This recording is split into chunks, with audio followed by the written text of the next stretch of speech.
Hello friends मो नील आपण मानक स्वागत करुच्ची आम यूट्यूब चैनल नील टेक टिप्स पर। फ्रेंड्स आज आपण मैंने देखिए जदि आपण मोबाइल रू किए फोटो किंबा वीडियो डिलीट कर दूची अनोन तो आपण यह किपरि रिकवरी करेंगे। तो चलतु डेरी नक वीडियोटी स्टार्ट करवा। तो आपण प्रथमे देखिपे आपणकर फोन रे थिबा फोटो एप्लिकेशन उपर क्लिक करंतु। फोटोस उपर क्लिक कला पर आपण एठी देखुथिबे ए टाइप रो आपनको इंटरफेस आसीजिवो।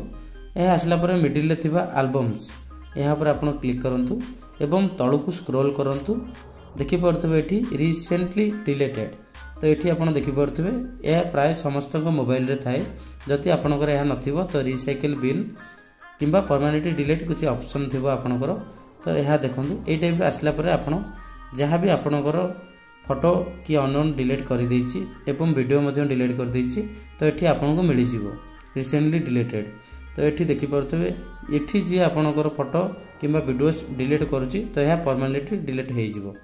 तो आपड़ ये टाइप चेक करके आपणकर किए जदि कौन डिलीट करता है तो आप काढ़ी पारे।